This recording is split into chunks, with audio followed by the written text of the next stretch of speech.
Oi pessoas, sejam bem-vindos de volta ao canal. Aqui falamos de casos criminais, histórias bizarras e muito mistério. Então se gosta desse tipo de conteúdo e caiu aqui de paraquedas e ainda não é inscrito, aperta no botão de se inscrever e ativa o sininho para não perder mais nada. Já deixa teu like também no começo do vídeo, é muito importante para a divulgação do vídeo e o crescimento do canal também. Assiste esse vídeo até o final e depois comenta o que é que tu achou e vamos conversar nos comentários sobre o caso. Agora, sem mais falação, vamos para o vídeo de hoje. O vídeo de hoje é um caso que aconteceu lá nos anos 2000 e só foi resolvido 21 anos após este ano, agora em dezembro. É um caso muito interessante, vou começar contando a vida dos jovens e depois como foi solucionado esse caso. Erin Foster e Jeremy Bethel eram dois adolescentes, onde Erin tinha 18 anos e Jeremy tinha apenas 17 anos. Ele também estava prestes a completar os 18 anos, faltavam poucos meses. E eles eram tipos de amigos que eles eram inseparáveis desde criança. Erin nasceu no dia 28 de fevereiro de 1982, na cidade de Esparta, no estado norte-americano do Tennessee. Já Jeremy nasceu no mesmo local, no mesmo ano, só com alguns meses mais tarde, em novembro de 1982. A maioria das pessoas descrevia Erin como sendo uma garota incrível, popular e muito amada. Onde ela chegava, ela conseguia cativar a todos muito facilmente. E uma característica marcante que muitos falavam sobre Erin é que ela tinha um sorriso contagiante. Onde ela chegava, era como se ela fizesse todos brilharem. Já Jeremy, assim, não muito diferente de Erin, ele era muito querido, amado e bastante popular ali onde ele morava também. E como eu disse, eles eram inseparáveis. E por conta disso, começou a existir rumores que essa amizade não era apenas uma simples amizade, se transformou também no namoro, em um romance. Mas apesar desses rumores, eles não se afastaram e continuaram ali, a amizade deles, firme e forte. Erin, ali na transição da sua fase de adolescência, acabou namorando outro rapaz, porém durou pouco tempo, eles não deram certo e logo terminaram. Eles levavam uma vida de adolescente normal, que ia para a escola. Erin até mesmo já estava trabalhando, porém a vida deles mudaria drasticamente. No dia 3 de abril do ano 2000, Erin, como de costume, buscou seu irmão na escola, levou até em casa, era no período da tarde. Quando ela chegou em casa, já era no finalzinho da tarde, quase iniciando a noite. E ela solicitou que sua mãe deixasse ela sair para ir na casa de alguns amigos. Ela pediu já com a expectativa que talvez levasse um não, pois era semana de aulas, não era final de semana, e aparentemente lá na casa dela existia esse tipo de regra, que só poderia sair à noite, aos finais de semana, para não prejudicar os estudos.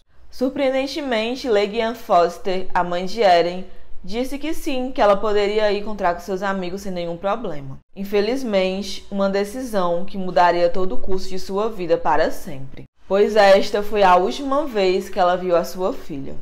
A partir daí, Erin pegou seu carro e foi até a casa de um amigo. Lá ela acabou encontrando Jeremy. Em alguns lugares disseram que eram alguns amigos, já em outros lugares disseram que era uma espécie de festa que os adolescentes ali dos Estados Unidos têm o hábito de organizar. Também nessas reportagens, nesses relatos, nunca ficou claro a quantidade de pessoas que tinham ali naquele local daquela festa. E nem se eram todos adolescentes ou se tinha alguns adultos acompanhando eles. Jeremy, em contrapartida, naquela noite, ele ligou para o pai, Ronnie Bethel, para dizer que chegaria um pouco mais tarde, que estava com os amigos e estava se divertindo, que ele não se preocupasse. E também foi a última vez que Ronnie falou com seu filho. Como sabemos, a confraternização, a festa, começou no início da noite e não durou muito. Findou até as 10 horas da noite, que foi quando o casal saiu da residência dos amigos e Erin e Jeremy puderam ser vistos saindo e adentrando no carro. O carro de Erin era um grande Porsche preto do ano de 1998. Então, a partir daí, existiram testemunhas oculares que viram eles entrando no carro e saindo dali juntos. Mas o que aconteceu a seguir é um grande mistério. ou pelo menos era até o dia 2-3 de dezembro deste ano. As reportagens não especificam o dia de fato. Mas vamos aos fatos da época.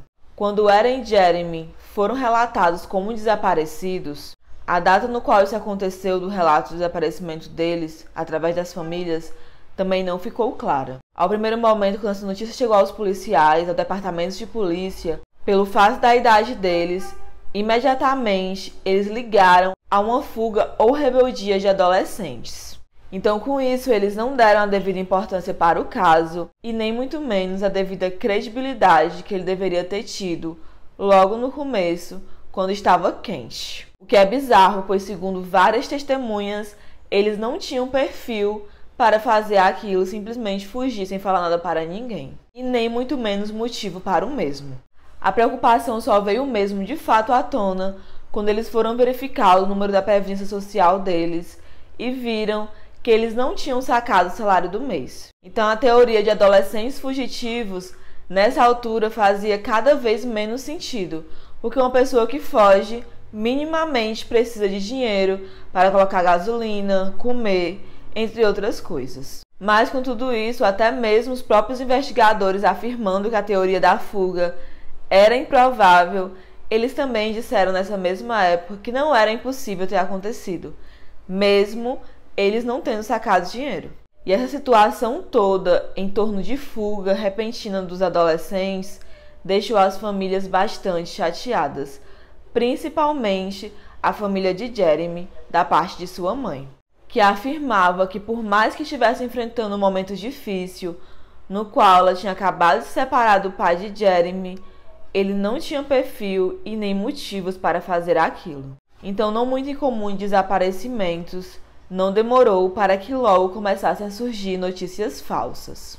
Tinham sempre pessoas que afirmavam categoricamente que o viram em X lugar, Y lugar, mas quando a polícia chegava para investigar, simplesmente não achava nada. Os anos foram se passando e as pistas falsas continuavam chegando, entre elas que eles tinham sido vistos na região da Flórida, mais especificamente em Pensacola.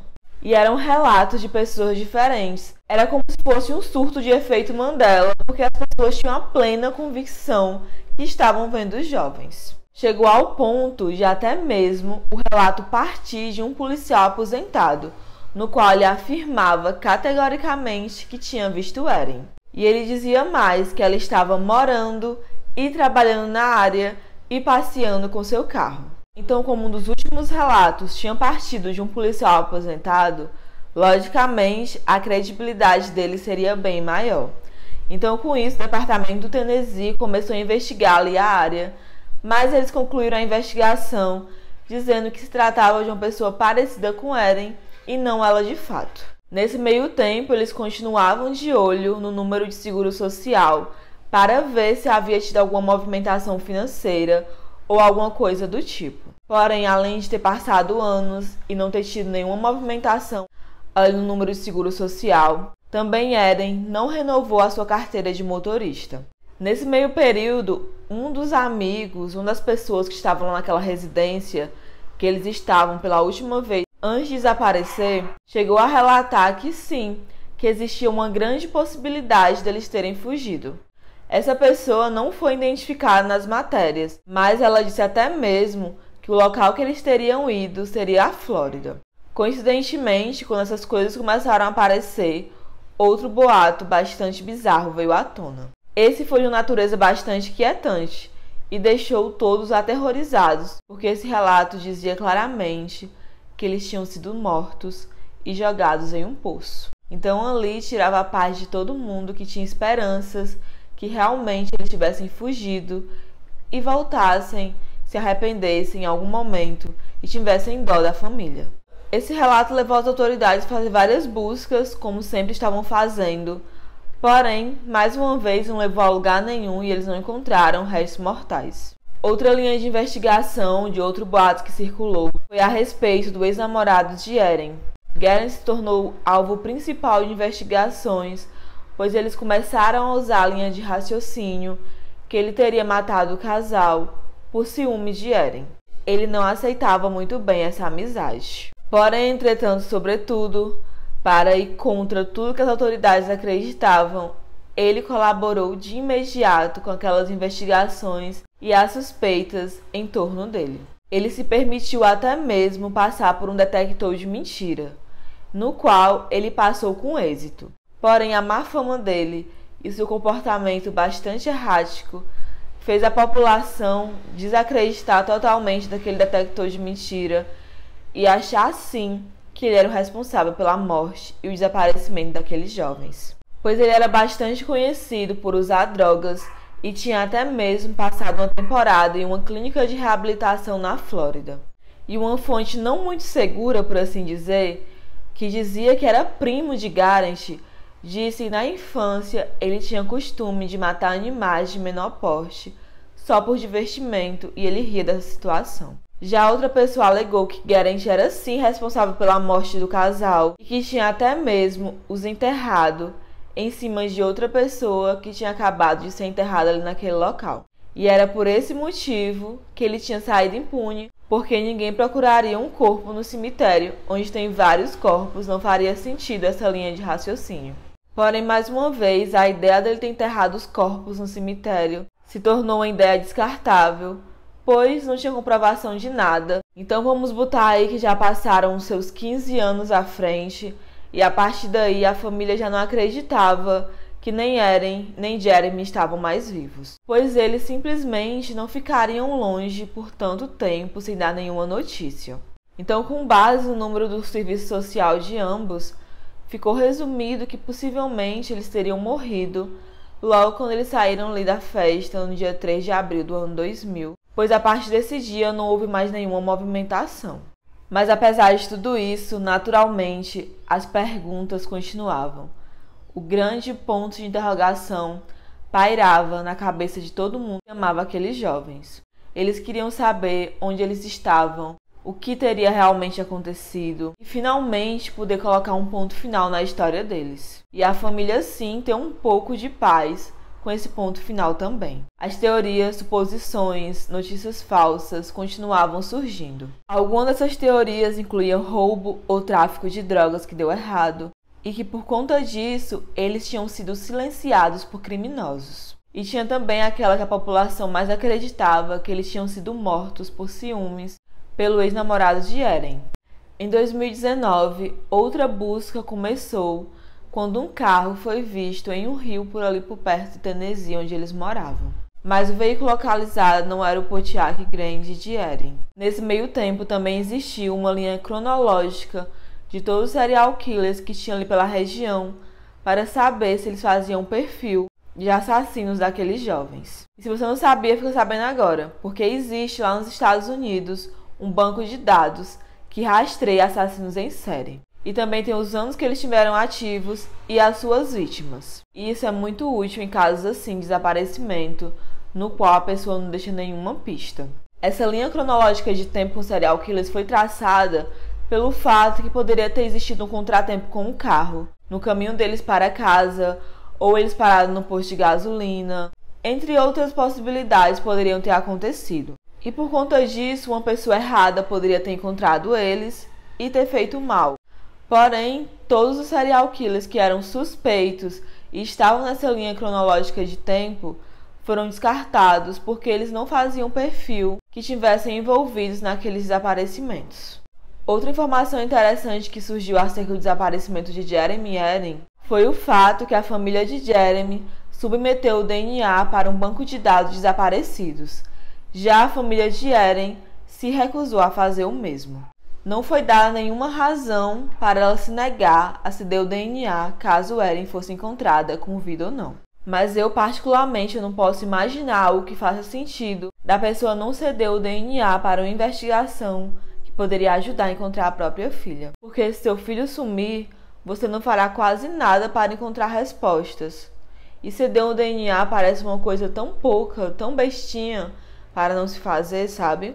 E essa atitude, tendo em vista, seria péssimo caso Eren fosse encontrada sem vida. O que tendo em vista que seria muito ruim, pois Eren sendo encontrada sem vida levaria muito tempo para identificar e a chance dela ser enterrada como indigente seriam muito grandes. Há muito pouco sobre esse caso e isso me surpreende bastante. E achar maiores informações assim para vocês se tornou um pouco difícil, para não dizer muito difícil. E olha que ele tinha tudo para ser mais um caso sem solução, no qual a família nunca saberia de fato o que aconteceu com aqueles jovens.